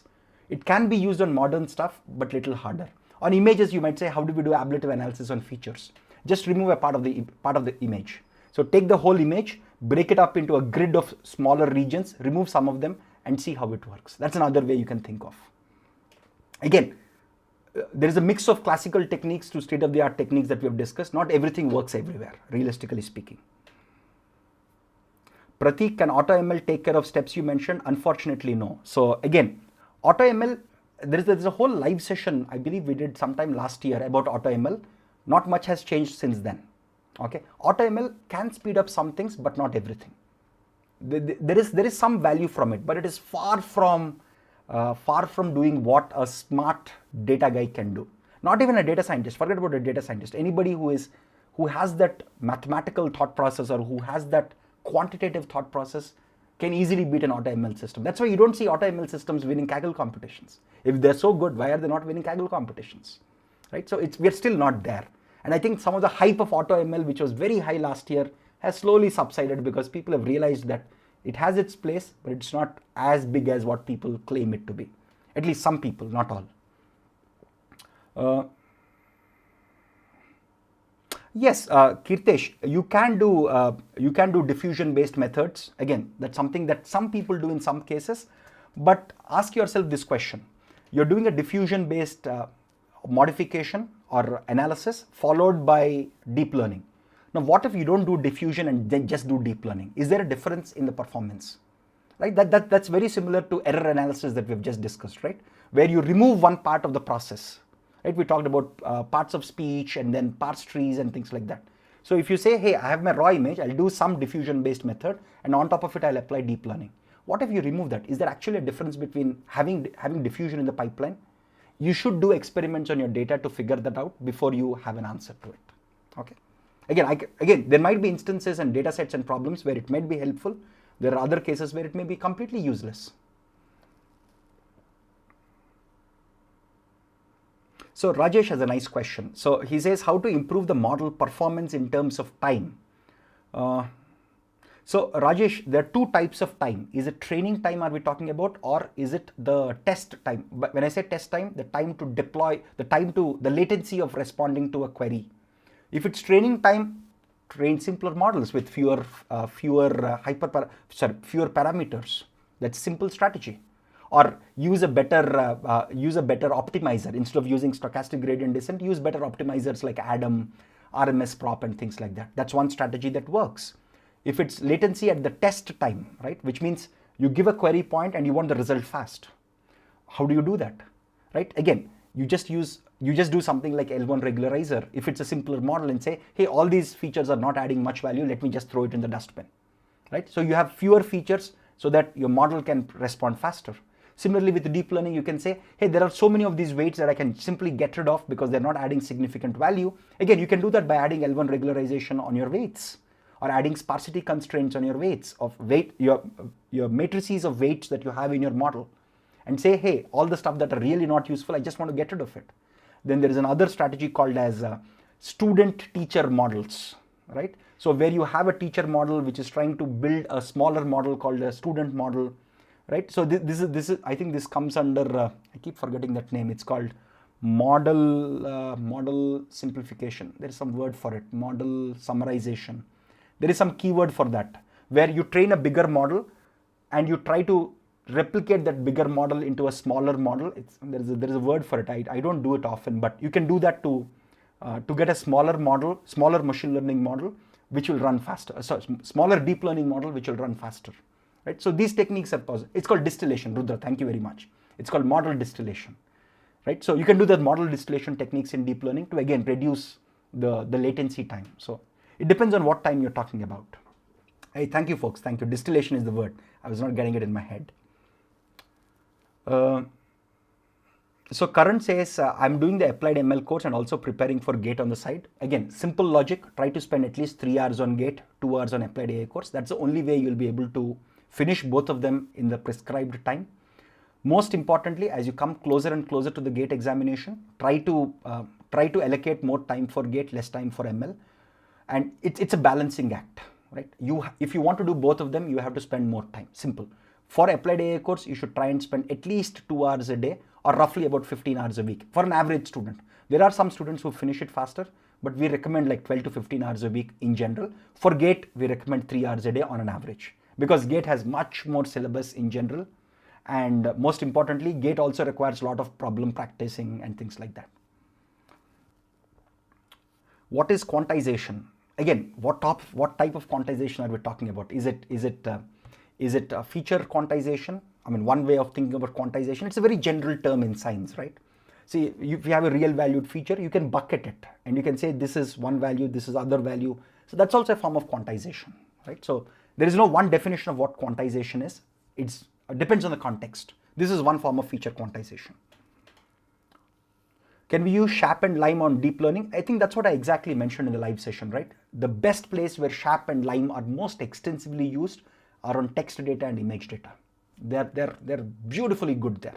They also work on tabular data, right? So, I mean, if you're a course enrolled student, you can check out some of the live sessions that are there. Cool. Are there, oh, Nathan, very nice question. I like the question. So Nathan says, are there model interpretation approaches in clustering? Very nice. I didn't cover so much about clustering, but okay, so this is very good. So I think I've mentioned this in our course videos and also in the previous live sessions. One way you can think about it is cluster all the data. Let's assume this is one cluster, this is another cluster. Within the cluster, look at the cluster centroid, right? The point which is roughly at the center of the cluster. That is a good representation of the cluster. Look at all the points which are slightly on the boundary of the cluster, right? That tells you that these points are not exactly within a cluster, but they're just assigned to that cluster.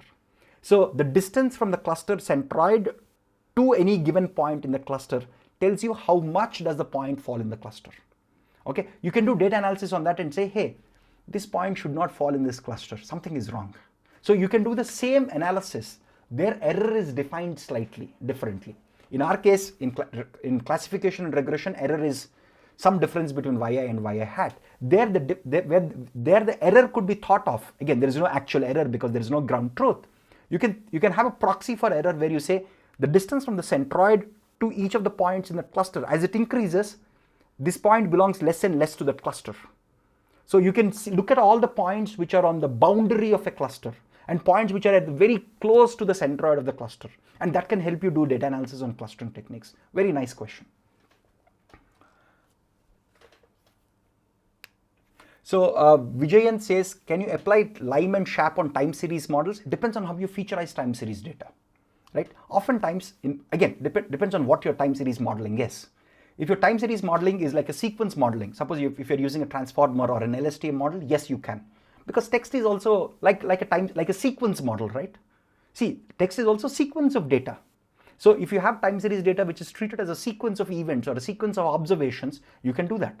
But if you're using classical techniques like ARIMA, like classical statistical techniques, I have not seen that being done using Lime and SHAP. I have not tried it myself.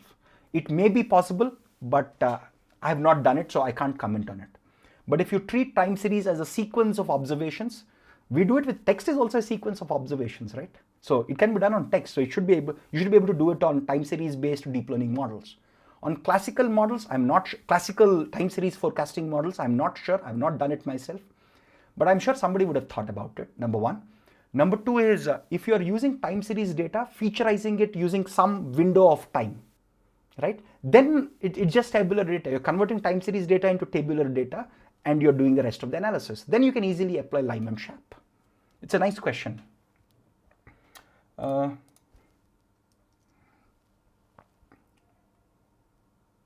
For two models, how to decide k-value? What does k-value mean here? Can you please elaborate? This is from Sanjeev. I'm just picking up random topics. Sudiksha, very nice question. I really like this question. How to find good topics for your own projects and self-case studies? We have a dedicated live session on this specific topic on how to pick a right project based on your career. There's a fully dedicated live session on our YouTube channel. Please check that, number one. Number two, to give you a crisp answer, because there is a whole like 1.5 hour live session where we go into, if you're a student, what are the good ideas? If you're a working professional, if you come from so-and-so domain, what case studies and projects you can do and things like that. In general, pick up a good real world problem, solve it using multiple techniques. The problem you have to pick up very carefully. Try and pick up some problems with text data, some problems with image data, some problem with tabular data. Try and have a mixture of all of them. The problem definition is very, very important. Right? Try and pick up problems that you encounter every day. For example, suppose imagine all these comments that are popping up, right? Can I just use YouTube's API to get all the comments, group them together so that all the similar comments get grouped up? It's a real problem. It's simple question. This is a problem that I'm encountering right now. I see like 100 comments. They're not grouped together by YouTube. So can you just simply create a simple web app, like a plugin on Chrome, which takes all of the comments that are there on the YouTube, groups them together and gives me an output? That's a brilliant solution. Again, to solve it might be very simple. Take all the comments, do some BERT vectorization, cluster them, group them and put it. The problem definition, again, you should pick problems that companies actually solve. The solution may be fairly straightforward. Again, you're also deploying this using a Chrome plugin. If you know how to write that, it's not very hard to write Chrome plugins. Right? You just have to know basic JavaScript and you can use TensorFlow models in JavaScript. It's a simple problem that you can think of, right? Look at problems that you encounter every day or which you see being solved by large companies whose services you use and build it out. That's it. Cool.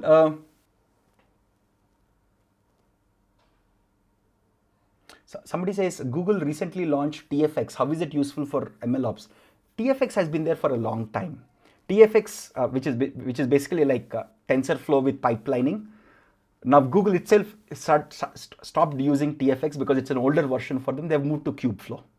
Kubeflow is a better version of like TFX is still a basic version. Kubeflow is a more end-to-end system where it's not just for TensorFlow. You can also use almost every machine learning library of your choice, right? So the logic there is less about TFX itself. So it's better to pick up Kubeflow than TFX. Of course, there is some overlap in the concepts, but TFX is like a MLOps pipeline only for TensorFlow. Kubeflow is more generic. That's why we covered Kubeflow in our live sessions. So is positional word embedding better than... Oh yes, thanks to our team.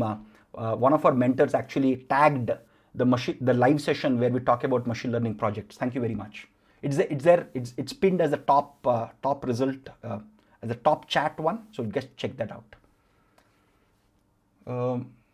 Again, PK says, please throw some light on model retraining. Again, it's a big topic. I can't go in depth of it. But that's also an important part. We've discussed this in previous live sessions on this channel, even public live sessions.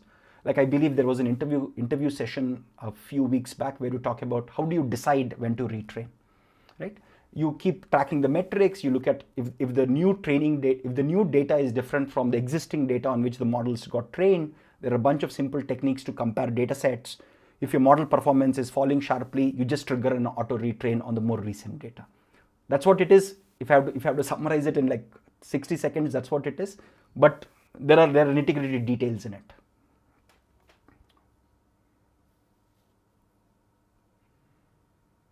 How is ablative analysis different from PCA?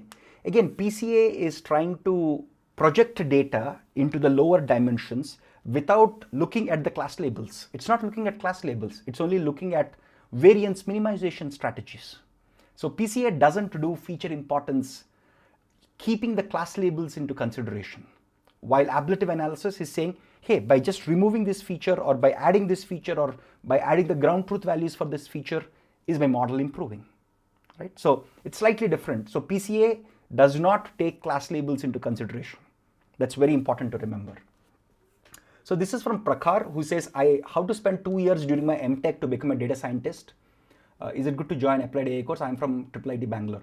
Prakhar, we have a lot of students from Indian Institute of Science, IIT Bombay, all the top universities, because most of university education focuses on academic stuff, not so much on applied stuff. I mean, I can vouch for it, because I still remember when I went to the industry, my first 6 months was unlearning a lot of stuff that I learned in academia to learn the real world. Of course, academia also taught me a lot about how to read research papers, but the actual practical aspects of it on how machine learning is actually done in the industry, I only learned it in industry. And that's what we try to focus in Applied AI course by going some depth into the actual theory also.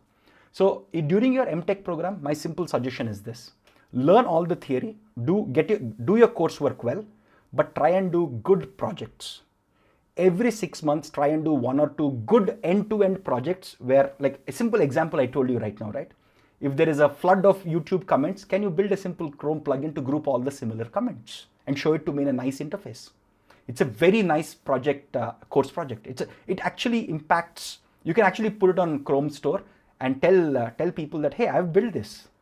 So try to contribute to open source libraries, try to build good real world projects, end-to-end stuff that add value, right? That's important. That's as important as learning the theory. If you do that, I think you're on the right path. Again, Applied AI course is right for you or not, that's a decision that you have to take. But a lot of students from top universities join us fundamentally because they want to learn the applied aspects while learning some of the theory at the university. Cool. So is positional word embedding better than simple word embedding? What positional embedding techniques are available? So Kirtesh, surely positional embedding, again, most of positional embedding that we use is used in a transformer setup. Nowadays, we don't even require positional embedding. In the most state-of-the-art transformer models, you don't actually need a positional embedding. It can be discovered by the model itself, right? So transformers beat classical word embedding models like word2vex, right? They beat them hands down. So certainly the positional encoding based transformer models certainly are better than classical simple word embeddings. Because in positional encoding, again, the concept is very simple. It's very intuitive. When you're doing positional embedding, you're looking at all the other words as a sequence. You're looking at the sequence of words. When you're doing word embedding, you're looking only at that word in the context. Of course, you're looking at it in the context of other words, but not as a sequence of words. So that's why positional embedding and attention-based models work so brilliantly well on text. They have literally, like in the last 3 years, the amount of model-based, model-centric push that has happened on text is mind-bogglingly good. Okay, and I'm happy to see this happen so fast. Cool. Again, Bharat says, how to do outlier analysis on text data? It's the same thing. It is the same thing. At the end of the day, your text is also featureized using some feature vector. At the end of the day, you don't process text as is. You do it, you convert it into a numerical vector. Whatever are the outliers in terms of errors, that's why I said, most of the techniques that we discussed today are model agnostic and data agnostic, right? So you train some model, You featurize your text, you train some model, that model has some errors. Look at all the text data where the errors are significantly high. Those are your problematic stuff. Those are your outliers. As far as your model is concerned, how to fix them? Can you do better featurization for it? Can you, maybe the data itself is garbage. Throw it out if it's garbage. So it's the same strategy. So, okay. So Abhijit, please reach out to us. We have one assignment where you implement attention-based mechanism on bidirectional LSTMs from scratch. It is important that you do it because that's the only way you understand how attention works internally. It is super duper important. Again, in our whole course, we have some assignments where you implement a technique from scratch, because these are the questions that you can expect in actual interviews at good product-based companies. You have to be able to do it. Again, if there is a problem, you're stuck, you can always ask us for hints, more reference material, more directions. Feel free to reach out to us, we'll help you, but you have to write the code. There is no escaping that fact. If you know how attention works, if you've done the previous assignments, this is slightly harder than the previous assignments, but it is important for you to understand how attention works. We want all of our students to implement it. So which is better, TensorFlow or PyTorch? It's like which fruit is better, X or Y, okay? Or which operating system is better? Like everybody has their preferences, right? So both of them are good. There is no problem with either of them. You can feel free and use both. I know both of them. I use TensorFlow more because I use Google Colab more. But I mean, you can also write PyTorch in Google Colab. I use Google's TPUs sometimes. So there is nothing wrong with either of them. Having a basic knowledge of both is helpful, and you can have one deep knowledge on one of them. Deep knowledge on one of them, basic knowledge on both. So Nikhil says, can you comment on Databricks? Databricks has always been a terrific company. I mean, even when I was at Amazon, when they were just getting started, I mean, it was a terrific company of engineers. Spark itself has become the central figure in the whole big data revolution post Hadoop. And I think their machine learning library is terrific. So Spark MLlib is terrific. That's why we've covered Spark extensively in our live sessions earlier. I think we have like 4-part or 5-part live sessions on Spark itself, because it has become so central to the whole big data machine learning ecosystem. Yes, Ram, we will share today's slides right after this. I will upload it to our Google Drive and post it in the comment section, and I'll pin it at the top, okay? Cool. Are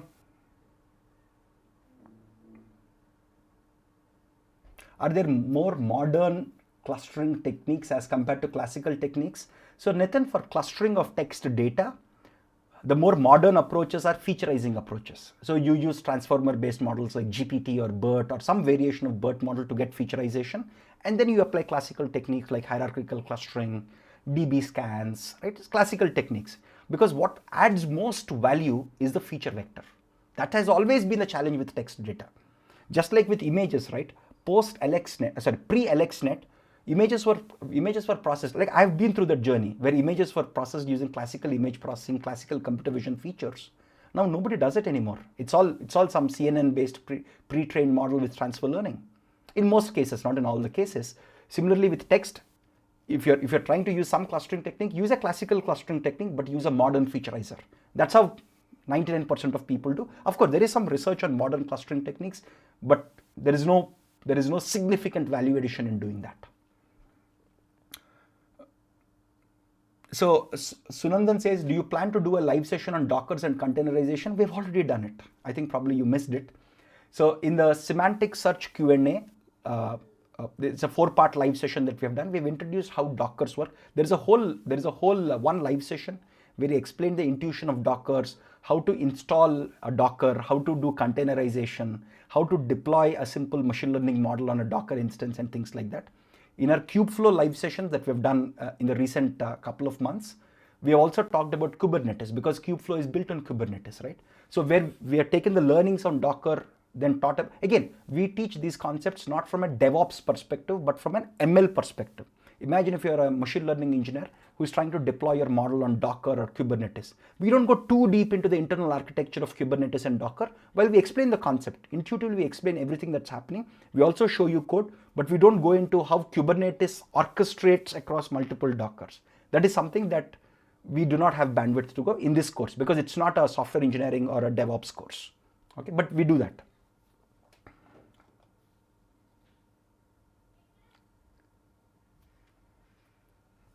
Karthik says, I'm doing an doing MTech or switching from service-based company to data scientist role in a product-based company, which is the best option?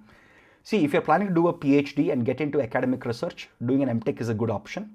But if you have the skills to get into a top product or a good product-based company, and MTech, it doesn't matter, because I've had people just with a bachelor's degree in my team who have excelled as software engineers and data scientists at top product-based companies, and they don't have an MTech, but they have the skills. In the long run, nobody cares whether you have an MTech or a PhD. It's all about skills.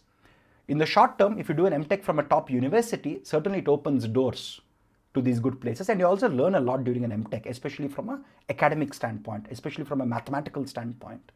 But if your objective is not to get into research, and if you can crack a product-based company, that's always a better option, because you're not spending 2 years losing your salary. You're not spending 2 years just to get into a product-based company, right? Cool. So please suggest some image data cleaning apart from denoising. Again, Rima, that depends a lot on what you mean by cleaning. Denoising is the simplest thing if your data is noisy or hazy, right? Data cleaning for images could just be removing all the garbage images.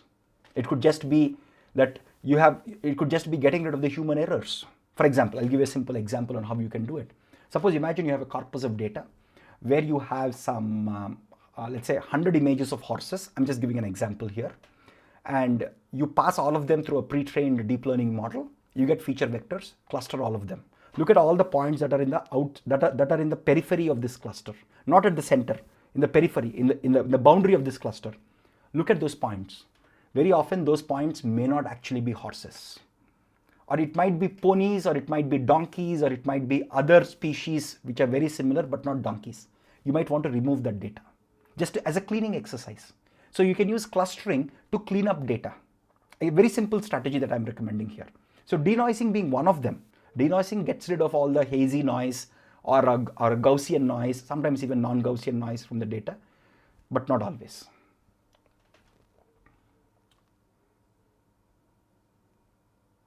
Okay, cool. I think, so in a recommendation system, how can we incorporate other features such as viewing time, number of views, along with rating data of a product? Dave, so what happens is, in a typical production-based system, the matrix factorization is just one aspect of it. You can always add other aspects. For example, if you see, I don't know if you're a course enrolled student, in our Netflix, so in our case studies, while we explain the matrix factorization, we go ahead and explain the Netflix winning solution in lots of detail. So the actual winning solution from the team at AT&T and Yahoo Labs, we actually take that research paper, explain what all additional stuff they have built. So you can change the formulation of a recommender system. It has one component for matrix factorization. It has other components. It could be like average rating of a product. Okay, I think these are called as there is some term that they use in that research paper. I forgot. Okay, I can show it to you quickly. Just give me a second. This is Netflix winning solution price. Just a second. I'm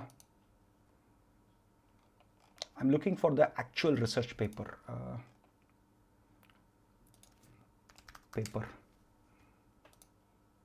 The Belcore solution to Netflix grand prize.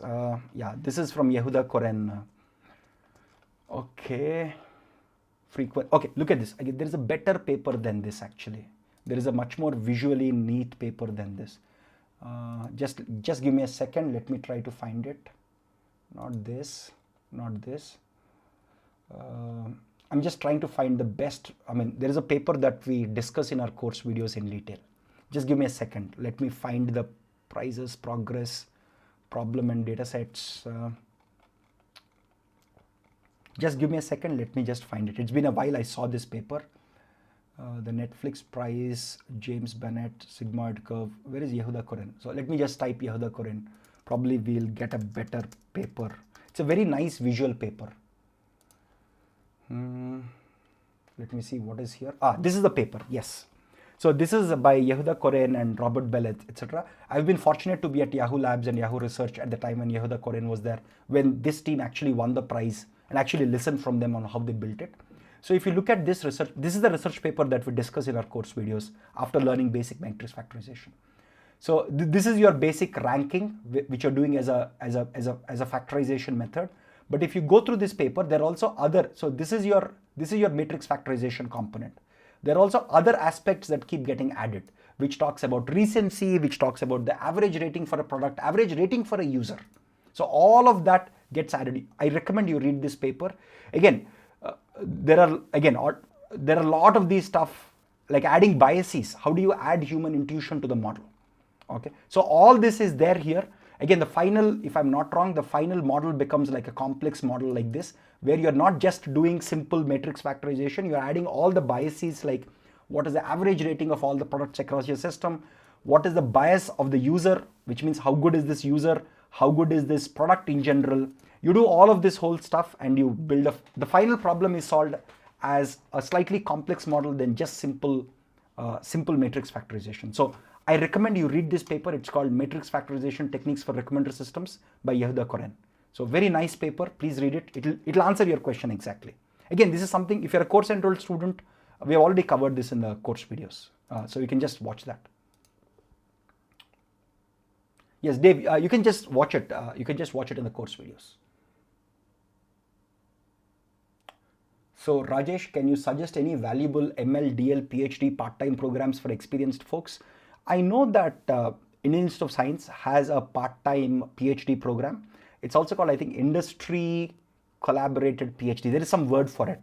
Because there are a couple of people, even in my time, somebody who was at HP Research for a decade, she joined, she's now doing a very interesting startup with the machine learning lab at IISc, trying to do healthcare scans, trying to automate trying to build deep learning models to diagnose using X-ray scans. Her name is Geeta Manjunath, if I'm not wrong. So she started working as part of the PhD program at IISc through the industry partnership. Similarly, we had another classmate of ours who was like 10 years at IBM Research, and she also did her part-time PhD with us. I'm not sure what is the exact tie-up like, but you can reach out to the computer science department at IISc, where they have a program like this. It takes more time, but it's better to do it at the top universities. More importantly, under best professors. That's very, very important. Because there's no point in doing a PhD just for the sake of having a doctorate in front of you. It's better to actually do a good PhD with good research work, because that adds value at the end of the day. Okay, cool folks, we'll wrap it up today. And again, thank you very much for taking the time to join. I'll share the slides of this discussion in just 5 minutes, and hope this session has given you pointers on how to continuously improve your models and how to build real world systems better. Thank you very much for joining. Thank you very much. Bye-bye.